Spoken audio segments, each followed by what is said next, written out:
and recording. Fantastic. Tom Jones, when did you first hear of John Rowles? Well, I first heard John in the 60s, 66, 67, I think it was, something around there. And I thought what an unusual voice he had. A powerful voice, strong, very similar to the way I sing. And there wasn't many of individual singers in Britain at that time because the group scene was so big. So it was unusual to hear another voice. It was me, and Cliff Richard was still around, of course. Right. And then it was Engelbert Humperdinck and myself, and then John, came along. So it was great to hear other singers, real singers, making a noise, getting hit records. So yeah, it was great. I thought, well, it's great to hear such a powerful, unique voice making hits, because there was loads of groups, as I say. And that was what singled him out, in a sense, for you. That's what singled him out to me, as far as I was concerned. Yeah. There was this guy with this big voice, and so I wasn't on my own. Now, he came to London in, I think it was 1966. What was the scene like then? And what was your relationship? Well, the scene in London in '66, as I said, was mostly groups. There were a lot of clubs that you could go to, so a lot of people got friendly with one another in the '60s before people sort of shot off and became larger than life. We were all still very much getting hit records, British hit records, and hanging out in London clubs. And John became a part of that scene. I noticed he was very shy. He was a quiet person, a bit like I was when I came from Cardiff to London in '64. I was a little shy in front of other entertainers because it was new to me then, and I noticed that with John in '66 when he came over. He was a shy person, but I could relate to that.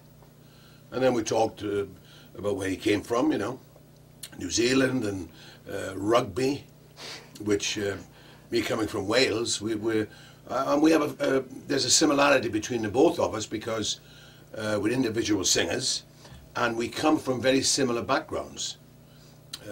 John from New Zealand and me from South Wales, old South Wales, and so we had this kinship, which I liked very much. And then through the years, I've seen John in different places, different parts of the world, and we've always gone on really well together. Were you competitive or were you friendly? I always felt friendly towards John because I admired what he was doing, and I think he felt the same about me. I was a bit ticked off that he got some of the songs that coming out of Leeds Music, because it was the same people that I was getting my songs from, and John got them. I said, "Well, what happened to that song? How come he's got that song?" But no, he did a great job. So there was never any.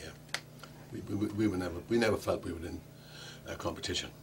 And can you give us some idea of the atmosphere in London, in the UK in 1966? Because this was a golden time, wasn't it? Well, in '66. It was, or in the mid-'60s, if you like, London was the place to be as far as pop music was concerned. Because before that, of course, it was always American. We British singers were always listening to American rock and roll records, which were either made in Memphis, Tennessee, these faraway places that we'd heard about. New York and Chicago and Los Angeles, all these, but in the South especially, Elvis Presley, coming from Memphis, and Jerry Lee Lewis, and a lot of those people that we were all listening to. So pop music before the '60s, or rock and roll music, if you like, was always American. So the Beatles changed that, thank God, and then the focus was on Britain. So I think that's why John came to England, because that was the place to go, as opposed to America. You know, so it was great. It was a buzz, and you felt it. You felt, I felt in the 60s, and I'm sure everybody else did too, that we were there in the hub. We knew it was coming from, because British records was selling all over the world. So you knew that no, that's what it was. You know, there were people coming over to record in Britain, as opposed to going to America. This was sort of epicenter of the pop music scene, in a sense. That was the center of it, yeah. yes, and that's what I felt, and that's what I think that's what the world felt.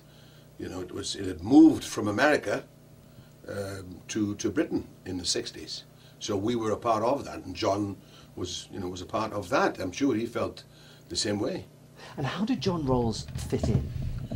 John Rowles, as I said, when I saw him, he was shy. Sorry, and Oh, I'm so sorry. Because he's using an answer before the question, but you're Okay. I'll just ask you that one again, if I may. Yeah, 1 second. That's good. Fantastic. And okay. Fantastic. And how did John Rowles fit into this very heady atmosphere in the mid-60s in London? Well, he fitted in very well. John, fitted into the London scene very well, because he was a young, good-looking individual performer, which was great, because he like myself, we stood out from the group scene a bit, because we were individual singers. So, and John was a shy person when I first met him, but I could relate to it, because I felt the same way coming from Wales a bit earlier on. So, but he fitted in as well as I did when I went there. You knew that you were different to the group scene, but still you were doing the same shows. Top of the Pops and Thank You Lucky Stars and Ready Steady Go. We were doing these shows that everybody else was doing, so we were a part of it. And so I don't think John had any problems with it. I think he was getting on very, very well with it, and he looked like he was enjoying it, and I'm sure he was. And did you guys tour together at any stage? We talked earlier about whether there was competition. You said there wasn't, but were you very much sort of hanging out, if I can use an American expression, together? So well, we didn't hang out that much, because as I say, John was shy, and but I mean, I was very much aware of him, and so we got on well. But we never actually toured together, because by that time I was doing a lot of shows in America. Doing quite a few shows in America at that time. So those package tours that a lot of people did in the 60s were not. They weren't as popular as they had been, because people were headlining their own tours. So John was doing his his own thing. So we didn't actually tour together, but we did TV shows together. All those Ready Steady Goes and Top of the Pops and stuff. So yeah, but John was a part of that. He was tremendous. It fascinates me to hear you talk about a performer being shy. Of course, it's not unheard of by any means. But is that how unusual is that? Well, I think there's quite a few people that are shy, off the stage, or they seem to be anyway, until you get to know them a bit better, perhaps. But I've always noticed that John is a reserved person. He's never been a boisterous person, as far as every time I've met him and talked to him, he's always been, he handles himself very well. But some performers are nervous, and sometimes they've got to have a drink or something to get onto the stage. But I've never had that problem. I mean, because I've always felt confident, and it's never been a big change from sitting here and then just going onto the stage. But John never said that he was nervous or anything. So I don't think he was nervous, but shy. But that's his personality, and everybody, although we're all entertainers, we all have different personalities off the stage. Some are loud, which I can get a bit loud off the stage, but some are, you know, quiet. But maybe some people that have known John, you know, more intimately, maybe they could let you in, you know, on more of what he's like. But every time I've been with him, he's always been a gentleman, and he's always been a, you know, a strong person, like the quiet man, if you like, you know. But he's always come off that way, but always very professional and very strong. Just going back to the period in question, this was of course before MTV and before music videos, but it was nonetheless important, I take it, to appear on television. You mentioned Ready, Steady, Go and Top of the Pops and so on and so forth. That was an important way of getting the product out there, I take it. Television was the best way to do it, but you'd have to get a hit record before you could get on television. So you'd have to be in the studio first. You needed a song, and you needed the right arranger and the right producer to get that thing across. And then once you had that song out and it started to make some noise, you know, radio is the first important thing, you know, to get your records played. But then to get on television and for people to see what you look like and how you are live is the best way to get across to an audience that you can sing or you can't sing, you know, one or the other. But it's and I think, you know, that's where John shone, and the same thing as, you know, for myself, was to get on the TV and express yourself with a song and let people look and see what where this sound is coming from. So TV was very important in the 60s and still is today. You know, I mean, we had more shows then, live shows, which was great, but now you know, you have MTV and a lot of video shows, but I don't think they have as many live shows now as they did then, which I think was great and could be great again if you're getting talent competitions now. You know, that's the only live thing you see are talent competitions, which are great. You know, there's nothing wrong with them. You've got to, young people have to go on and you know, and show their talent. But years ago, you had to have a record before you went on television. Now it seems like it's the first step. You know, for some of these kids, they go on TV. That's the first thing they do, and then they get a record contract. Well, in the 60s, you had to get that record contract. You had to get that record out there in order to get on television, and then you got across to a wide public. Now, John Rowles moved on to Las Vegas. Did that surprise you? Well, John was doing things very similar to what I had done, which was, because I suppose people saw the similarity and heard the similarity. So, yeah, John went to Vegas like I did. You know, I mean, I had gone to Vegas, so I suppose, you know, and I knew his manager who lived in Vegas at the time. And so I think that's, you know, that's what happens when a single performer becomes popular and another single performer comes along. 9 times out of 10, they'll gear that person into what the person has done previously. So I think that's what happened to John working in Vegas, because I had gone there before, just before. It wasn't long, but John sort of did that, which I thought was great. You know, that coming from New Zealand, you know, which is part of the Commonwealth, it's not American, you know. So to me, I felt a sort of a kinship with John, you know, because he was, you know, from part of the Commonwealth. He was one of us, you know. He wasn't American, if you like. Yeah. And you gave a fantastic sort of insight into the UK in the mid-60s.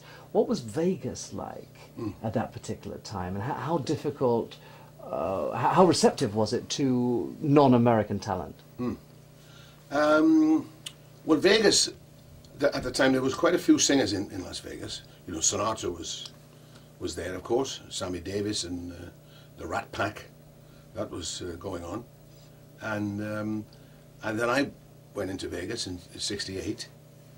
And I think, you know, Americans are very receptive if you have talent. I don't think they, I don't think that they're concerned that you're not American.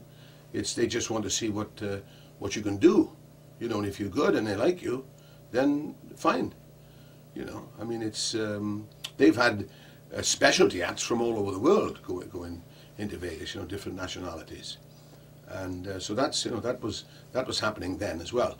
So you don't have to be American to play Vegas, as long as you're good and you can stand it yourself. Because in those days, you know, when I went there and John went there, there was 2 shows a night, so that can have a. You have to be very careful then, you know, with humidity, because it's very dry in Vegas, and you have to take care of yourself. So that's up to you then, you know, to do that. But if everything goes well, then it's a good place to play. And what was Vegas like then for somebody such as yourself, somebody such as him, you know, coming from a fairly, you know, small town to this amazing place, sort of Mammoth in the middle of the desert? Well, Vegas to me was another place to play. I mean, I'd seen it on television and I'd seen it in movies, and, you know, I knew the people that were singing there, so I wanted to sing there because of the people that had done it, and the people that I watched when I first went to see Vegas in '65. You know, I was looking at the rooms in Vegas, and it looked like a great place to play. But it was a lot smaller then, you see, than what it is now. You know, Vegas has become a huge place now, but there wasn't that many hotels there. But it was definitely different even then. But it has had this aura about it because you'd seen it in movies, you know, Las Vegas and, you know, Frank Sinatra and all that, you know, that stuff. So it had this thing that I think singers would, individual singers especially, wanted to play, and still, you know, still do. So Vegas, I was very excited about going to Vegas, and still am.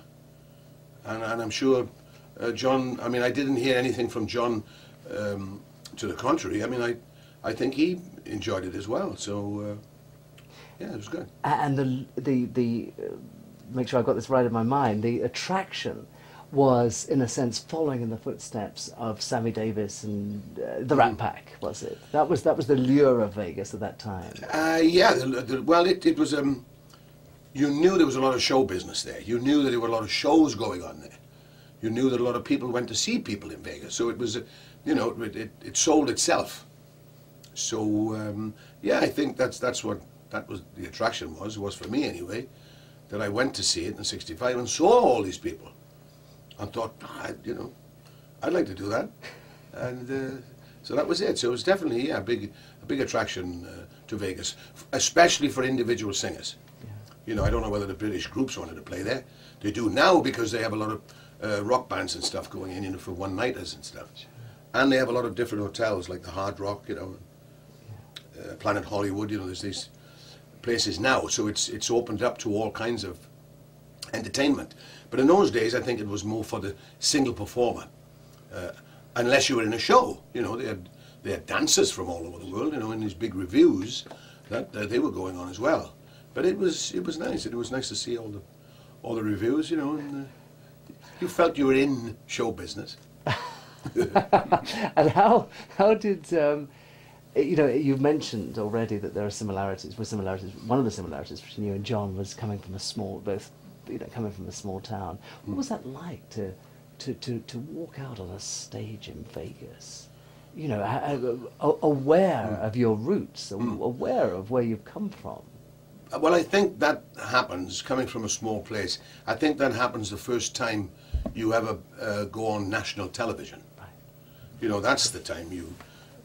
If you're going to twitch, you know, that'll be the time, because you realize that there are millions of people watching you. I mean, if you can do that, you see. So by the time you get to Vegas, you've already had some hit records. You've already done big TV shows. You know, you've played on stages in different countries. You know, so that part of it you've experienced. So by the time you get to Vegas, you should be, you know, prepared for it, because it's a stage, you know, with a band, with an audience. It's just that you're in Vegas. But when you're actually on the stage, I would think most performers would agree, you don't really think about where you know, where you are. You're aware that there's an audience in front of you and you're going to do the best job you can. It just happens. Sometimes it's Vegas. And when did you hear that John Rowles had gone his own way and was heading for Hawaii? Well, I didn't hear from John for a while of him. I didn't know exactly, you know, what had happened. But then when I went to Hawaii to do shows, of course, there he was. You know, so we chatted again. You know, we struck up a friendship again in Hawaii, because that's where I realized where he was. But you know, I didn't know where he had gone at the beginning.